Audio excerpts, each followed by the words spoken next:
So you have a product you want to launch, or maybe you're already in market, and there's this debate online where some people are so passionate about, oh, you got to start on Amazon and then diversify over to Shopify. Or there's the people that want to start on Shopify, but then they go to Amazon. Like, which is the right direction?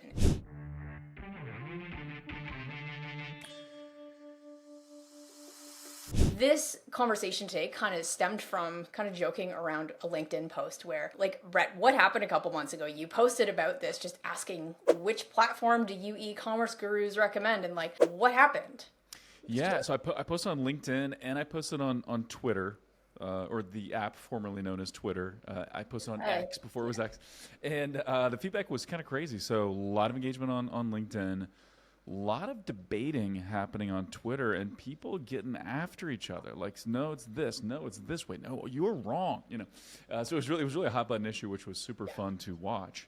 And I feel like I just like picked a fight and then let everybody kind of go at it. But it's really interesting. So I'll reveal the results in just a minute. I think my position on this, and this is going to sound totally like a cop-out, like an attorney move, something like that. But I do think it depends. It depends on the nature of your product, and it depends on what you're good at, what you're skilled at. Now, my preference, because we've seen this both ways multiple times. So we've worked with larger brands. I was doing 5, 10, 15, even 30 million a year on Shopify, who then launch on Amazon. That's been interesting. I can talk about that. Yeah. We've also worked with some brands who, were 90%, 98% Amazon and then wanting to go D2C, and we've tried to do that as well. So there's some inherent risks and challenges either way you go.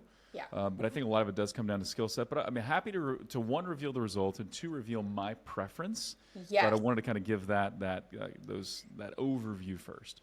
And before we do that, pre-frame some of the most popular content on my channel that people bring to me that are like, wow, thank you for that, is some of this content where we can help you do a this versus this, because it helps you make an informed decision as to where you want to start and why, versus picking a platform and $100,000 later, you're like, gee, I wish I didn't do that way. I should have done the opposite thing. Yeah. Exactly. So here in this video, we're going to be breaking down pros and cons of each to help you make an informed decision for which platform you either want to launch on or focus on to begin based on your situation, your product goals, budget, etc.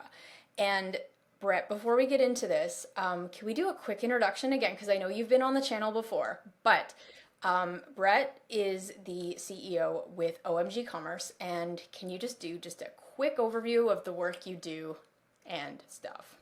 Absolutely. So we're a performance marketing agency. So we help accelerate growth for great e-commerce brands, both D2C and B2B e-commerce. We primarily focus on Google and YouTube and display, so kind of the Google Ads ecosystem, and then Amazon. So we do full Amazon growth, the organic side, the brand management side, the ad side of Amazon, and then we also run email or retention and loyalty programs as well. And so, we're all about helping e-commerce companies get more customers, keep more customers, and scale profitably. That's what we do. We're a team of about 65-ish. I've been doing this since 2010. I am a marketing junkie at heart. I've always loved good ads and good marketing and helping people sell stuff. And so also it's a podcast called E-Commerce Evolution. You've been a guest on that podcast. I have. Super fun interviews there. And so, yeah, that's kind of the quick rundown. I love it. And the brands that you usually work with are at the 7-8 figure level. Is that right? Yeah, generally. So typically high 7 into 8 and 9 figure brands, so like Boom by Cindy Joseph and Overtone and Native Deodorant and Truvani and Organifi and just a number of brands like that. Yeah. Smarty Pants, Groove Life, those are the types of brands that we work with and help them launch on Google and YouTube or help them grow on Amazon, and that's kind of where we focus. We do work with some smaller sellers, kind of under that 10 million run rate, kind of in the 5 million range, sometimes a little bit smaller. But yeah, that's kind of our ideal client fit. And so for people watching, if you're wondering, like, if you're watching this and you're like, well, I'm only at 6 figures or I'm just launching my company, why are we bringing Brett on who works with companies that are more established? The reason is that we help you with content on this channel to help take you from 0 to 7 figures on your own website so you can own your channel and own your audience. New tagline we're testing. With that being said, Brett has a perspective of seeing how companies evolve over time. So I'm bringing him on for a perspective to see how decisions of starting on Amazon or starting on Shopify impact 3 to 5 years down the line. And I love that perspective because we're very in the trenches at launch and scale with like that starter section, whereas Brett, you're 3 to 5 years down the road. Yeah, exactly. But I think you want to get both perspectives, right? Because eventually you probably do want to be a $5 or $10 or $20 million company so you can just take the profits or sell the business or whatever you want to do. And so I've got a unique perspective on how to get there for sure. So excited to be sharing that POV. So, okay. Pick a hand. This one or this one? One or two? Let's go one. Okay. We're going to start speaking to someone who wants to start on Amazon and then branch out omni-channel. Nice. Okay. So love this option. And here's how I would think about this. Here's my advice to you if you're trying to decide, do I go D2C? Do I start Shopify? Do I start Amazon? I would start on Amazon if your primary skill set as an entrepreneur is product. So you're really good at designing and developing product. You know what the marketplace wants. You've ideally done your research and you know what people are looking for, where there's a gap in the current offering. So there are current needs that are being unmet, and you know that, and you've developed or are developing a great product.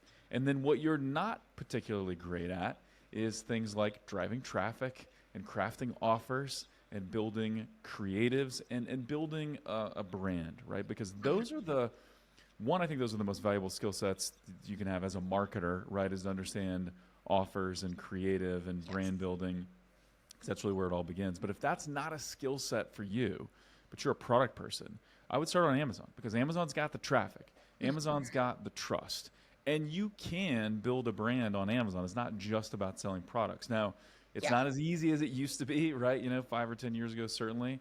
But it's still very possible to scale a brand on Amazon and start selling products. And so if you would have to go out and learn how to drive traffic and learn how to craft good ads or hire somebody, and that's too big of a hurdle for you, then launching on Amazon makes a ton of sense. And Amazon is still largely driven by search. That's how people find products on Amazon. It's mostly a product search engine. I mean, Amazon's way more than that, but I mean that's how people find products. And so if you understand how to optimize a listing on Amazon, you can learn that relatively simply, or learn how to run ads on Amazon. Easier to run ads on Amazon than it is to learn how to run a YouTube ad, as an example. Then I think you want to start on, if that is you're more of a product person, not a traffic or creative or offer person, then starting on Amazon makes a ton of sense. I think it also kind of depends on the product too. What are the margins of the product? Is this a product where people are actively searching for it or not searching for it? So I just talked about the fact that most people find products on Amazon through search. Yeah. What if you're selling a product that nobody's heard of or nobody knows exists or nobody thinks to search for? So those are a couple things I would keep in mind. Yeah. So great point. My hesitation, and I would love to know if you think I'm totally wrong or if there's some truth to what I think. We have brands come to us that, like, some of our case studies are like the Jamstack guitar amplifier that started on, you know Chris and them. They started, love Jamstack, yep. Yeah, they started on a crowdfunding site, and then because they built up their brand D2C to start, there was search traffic on Amazon because their customers were like, hey, when is this thing available? So that's like one way to build up a brand. But my concern would say something like the Movi diaper changing table, which I've already talked about on this channel, is like they chose to go to D2C first, which I'm getting ahead of myself, because we felt that going to Amazon would devalue the brand. The Movi is one of the most expensive diaper changing pads on the market. We were going for super premium, most expensive, really great, just brand, right? And we felt that starting on Amazon, no one would be searching for Movi Cocoon. They would be searching for diaper changing pad. And I just felt that when it is stacked up against $20, $30 products, they wouldn't do so well. So what are your thoughts on like some beautiful brands like, say, the Jamstack or Movi or things like that starting on Amazon, actually having it devalue because Amazon is so known for commoditized knockoff products. Yeah. So first of all, awesome question, and I love that Jamstack started off Amazon and through Kickstarter and through your help and Facebook and stuff, like really just Yeah. built this demand. And also, that's such a cool product because it's unique. I mean, there Yeah. you could probably target people that are searching for amplifiers and stuff like that, and just show them, oh no, this is a better way, right? But no one's searching for that specifically because Yeah. it didn't really exist. I don't know about the Movi diaper changing station or diaper changing whatever, Yeah. but could be the same thing where it's sort of like other stuff, but it's way better. Exactly. There's more value there, that type of thing. Yeah. So I think there's a couple things to keep in mind. One, we tend to think that people that shop on Amazon just shop on price, and I would say that's not true.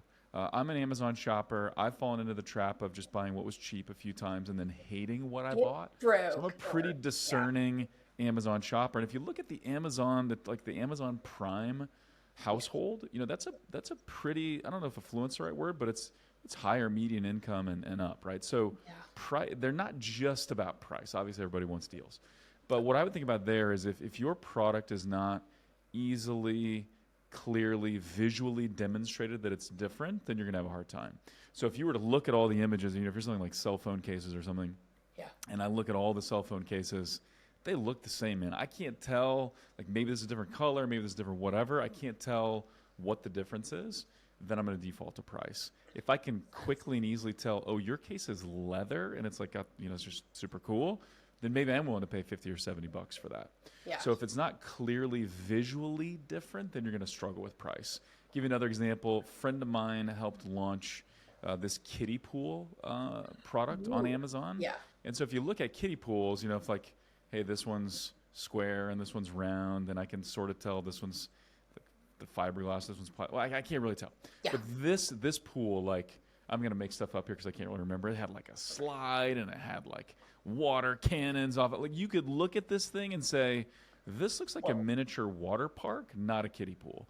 So I clearly see the difference. Okay, I'm interested. Of course it's going to be double or triple. I'm getting the freaking water park, Yeah. And so if it looks the same, then you're in trouble. If you can clearly visually demonstrate it, then you're in a better position.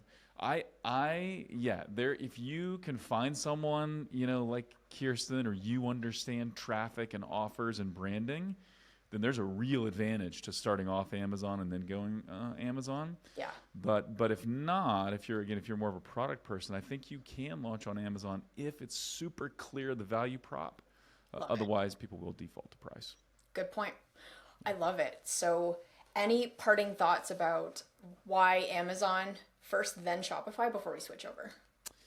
Yeah, I think it's mostly those things. I think it's just like instantly building up trust. One of the issues with a D2C site, and this has gotten a lot easier, by the way. If you launch on Shopify, getting good conversion rates is way easier now than it used to be. When I first started doing e-com, people like Magento was the number one platform. It was all custom, and holy cow, was it hard to build on. And now, if you just take like a couple of Shopify themes, and I know you guys would help somebody do way more than that, it's probably gonna convert okay. But still, you're launching with something that's not proven in terms of conversion rates, and kind of the averages across e-commerce are 1% to 3% conversion rate. You should be able to get higher than that if you do things right. But whereas on Amazon, the conversion rates are 10%, maybe higher, just because people know Amazon. They know if they have a problem, Amazon will take care of it. All the information all their payment details are saved. Just the checkout process is seamless. Yeah. And so, just built-in trust there. And even the way the Amazon page is built forces you to put most relevant information at the top. Yeah. So that by default, yes, you have more qualified traffic coming because they're literally searching for something and then they click on the listing, see what they want, and go from there. But Amazon's got it built in. They've got the review, like great verified reviews that are coming in that are no BS because sellers can't pull it down. They kind of force everything that you need to make a buying decision in the header. Right. Just the whole layout of the Amazon page and the ecosystem is just there to get people to purchase. It's uniform. There's not a wild difference from one product detail page to the next. Some can be better built out than others for sure, but it's the same format, right? So that there's instant trust built there. People know how to shop it and how to browse it. And So yeah, so a lot of advantages there. If kind of what we described is you, then that may be the place to start. I love that you said start, because what I want to add to that is I do not believe that you should stay on Amazon. I think that the goal needs to be to go omni-channel as soon as you've got that channel, whatever main channel you have, figured out, and move on to have more of an omni-channel approach, selling on Shopify, Amazon, etc. Because Amazon literally controls all your customer data. You have no freedom. If a change in the algorithm happens, someone hijacks your listing, all these things can literally cannibalize your business overnight. And so what you need to be doing is diversifying, which is why we're here talking about Shopify or Amazon.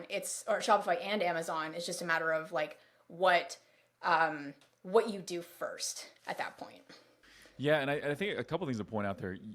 One is there's that old song, one is the loneliest number. I think one is the scariest number in business, right? If you've got one way of attracting new customers and getting repeat customers, and that one thing is Amazon, that's pretty risky, right? Amazon can change things at the drop of the hat. Amazon doesn't care about you. If you're a $10 million a year seller, do you realize how small to Amazon you are? Let alone if you're just starting up, like Amazon doesn't care. So it's risky. And so, yeah, you want to diversify. Another way to think about it, and we've kind of been dabbling in the M&A space, looking at buying brands. We've been investing in brands quite a bit and looking at buying other agencies and things like that. So we got to know some private equity groups, right? Private equity groups or aggregators or people that are just looking to buy businesses. And what I hear almost all the time is, buyers of e-commerce businesses. And my guess is if you're building an e-commerce business, the goal is to sell it one day. You at least want the option to sell it. Yeah. Businesses that are 90%, on Amazon or 100% on Amazon, you don't get the multiple there that you would if it was diversified. It's okay to be more Amazon than D2C, but if it's closer to 50-50, you're going to get a much higher multiple on those offers from potential buyers. So keeps you safe, diversifies, and makes the business more valuable when you go to sell it.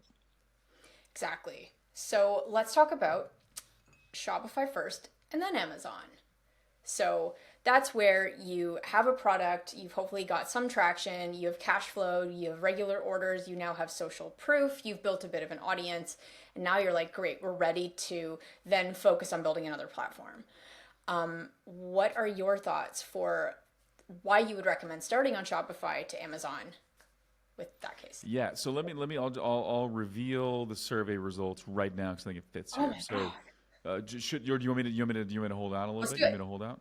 No, I think we've held them. Yeah, it totally fits here. So 61% of my followers, so whatever that means, I don't know. 61% of the people that hit me up on Twitter and on LinkedIn said start on Shopify first and then go Amazon. And I would lean this way too if you understand how to build a brand, you understand how to drive traffic, or you work with someone who does, and someone that you trust, not just like someone you hire on Fiverr or something like that. That's really, really risky.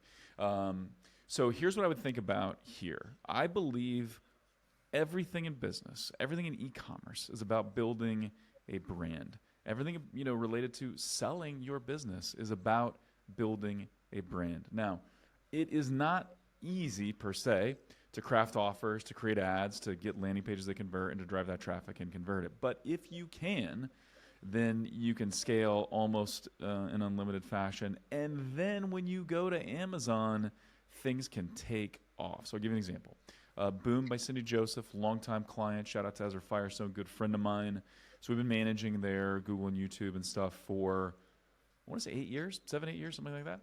And for a long time, they were not on Amazon by design. They didn't want to be on Amazon, didn't want to manage it.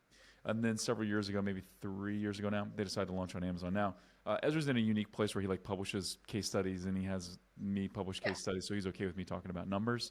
Cool. So they were doing kind of the $25-30 million range a few years ago on Shopify and stuff when he decided to launch on Amazon. And we did the whole launch for them. So built out the listings, helped with the organic strategy, helped with the ad strategy, helped with review strategy, all of that. We did everything. They quickly added $6 million in top line revenue from Amazon within the first year. So it was a 15% increase. So they were Yeah. doing whatever whatever that math breaks out to. But they did 6 million the first year on Amazon. So that's the power of a brand. We're good. We're not like that good to just take nothing and get to 6 million in one year necessarily. That like a lot of things have to line up. Yeah. No, But the but brand was powerful. There were people already looking. And here's what you got to keep in mind. When you do start driving traffic, when you are jam stacked or you're a cool diaper bag or diaper changing station or you're Boom by yeah. Cindy Joseph or whatever, and you're driving a lot of traffic to a Shopify store, you're also driving traffic to Amazon because there's a percentage of your shoppers who, if they see a product, they go look on Amazon first. Can I buy it here? And what happens is that some people, if they don't, see exactly the same product, but they see something similar, they'll just buy that thing. And we see this all the time. One of the so a couple of things I'll share about brand really quickly. There's a great quote from P&G, and we've worked with some P&G brands, which has been really fun. But a guy, I think his name is Mark Pritchard from P&G. He says, one of the greatest indicators of a strong brand is the number of people searching for that brand. So branded searches on Google, branded searches on Amazon, that's a sign that you've got brand building working. There's word of mouth going on. You got top of funnel ads. When there are people searching for you by name, something is going right for you.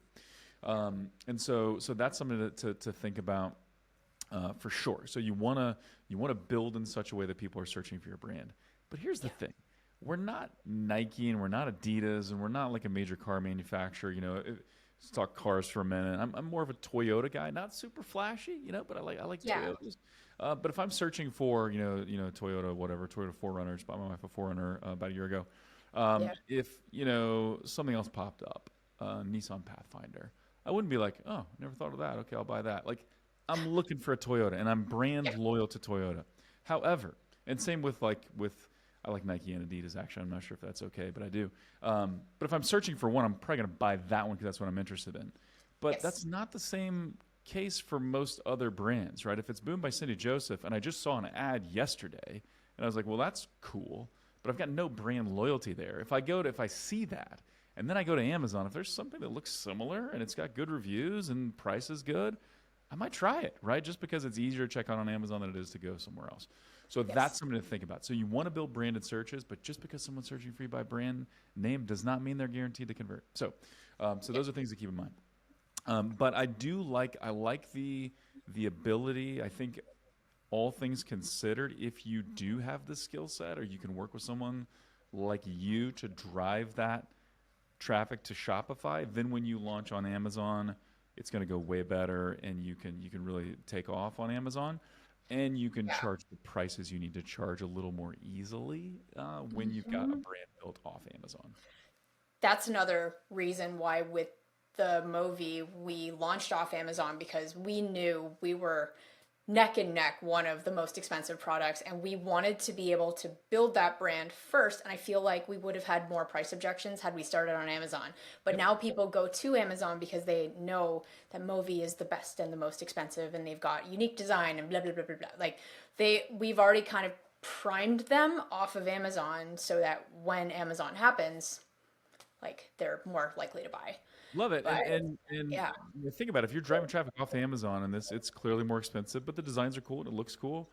So you start driving this traffic, these buyers to Amazon, and they purchase because they're already sold from a Facebook ad or YouTube ad or whatever. And now they start leaving good reviews and things like that. Now, when you lean into your Amazon ad strategy, so I'm running sponsored products or I'm running sponsored brand video on Amazon. Now someone sees that, but they see that it's got 4.8 stars or 4.9 stars and a ton of reviews and a lot of traction. Like, okay, maybe there's something here. I'm not looking for the cheapest, so I'll look at what's there and maybe I will buy. But if it's a brand new listing and it's got 0 reviews and it's a premium, that's a different. And so actually that's another point where this is more relevant for like new products you're launching. I think that if you haven't battle tested your products with customers and you send them to Amazon and they start to review, it's kind of a crapshoot for, you might get a few 1-star reviews, you might get 5-star reviews. You don't know because product design hasn't been market tested. So what I love about going to Shopify, and please do not abuse this information, people watching this, but on Shopify, there are apps where you can filter reviews and choose not to show reviews under certain stars. Use this information ethically, please. The way that we recommend you use that with new brands is that I believe you need to filter the first 20, 30 reviews to make sure that people are happy with the product. And in the beginning, if you do get 2, 3-star reviews, you have to go back to product design and figure out what it is you need to improve. I think in Ryan Moran's book, 12 Months to 1 Million, he was talking about the story of Native Deodorant, where how when they first started, they got like 4.1 stars on the deodorant and it was okay, but they wanted like 5 stars. So what they did was they went back to basics, worked on the product, and then brought out something that was like, it was a killer. It was like 4.8, 4.9, and they built their entire brand off of that new formula.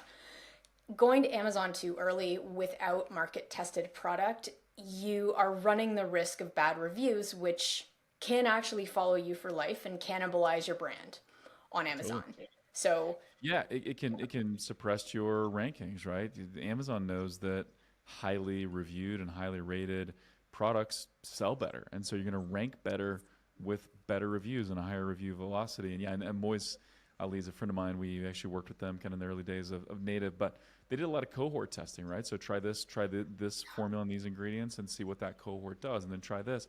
But they did all that off Amazon because they wanted that feedback and they wanted to improve. Because yeah, once you start getting reviews and once you kind of fit into a box on Amazon, it's really hard to break out of that. And so again, and that's kind of why I framed in the very beginning that one scenario that is okay to launch on Amazon is if you're a product person, like you just nail product design. And usually that doesn't come by just being smart. That's like, I'm getting reviews, I'm testing it, I'm user testing it, I'm cohort testing, I'm doing all these things, and then I'm launching. Then you're probably good on Amazon. But it's a little safer to get that feedback and kind of see what people think off Amazon, get it right, and then launch on Amazon. Love that. So 61% of your followers, your many friends, think that Shopify is where it's at. Were there any main trends or like main reasons that popped up for why people thought Shopify was the way to go? Yeah, and so I'll actually look here. So I know, my thought, and I kind of shared this, but I think I think the path is just smoother if you do have the skill set to build a brand off Amazon.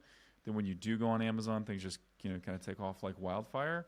Where sometimes the opposite is harder, right? Especially if you get into pricing wars or pricing scenarios, or if you build all the economics of your business, and a few people talked about this too, if you build all the economics of your business and projections and forecasting off of Amazon or off of needing a 10% or 15% conversion rate, probably not going to get that off Amazon, right? And so this is where, when people just rely on kind of organic rankings on Amazon and they're lowering their prices and they've got pretty thin margins, that often doesn't translate well off Amazon. You need to protect your margins. You need, products that sell for north of $50. Those are a lot. You got a lot more traffic options off Amazon. Your product doesn't have to be over 50, but just using that as an example, that gives you a lot more options.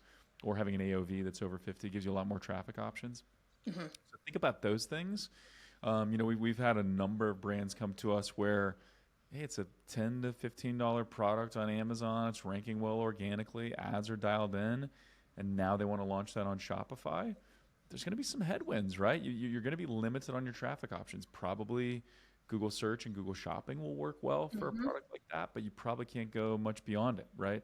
How are you going to run Facebook with an AOV of $15? How are you going to run YouTube with an AOV of $15? It's going to be really, really hard. And so, that's something to think about too. If your pricing and your economic model is built on Amazon, then going from Amazon to Shopify is going to be a real challenge. Yeah, it's true. One of the brands we just launched is, they're beautiful socks. And they came to me knowing that their average unit was like $30 per pair, right? And I was like, look, there's no margin. Like if our CPA is $30, $25, you're literally making no money. And that's the problem with lower priced products. So right before we started ads, we worked on the offer and we built 3-pack bundles. And we're like, look, we're going to do 3-pack bundles with free shipping over $59 site wide.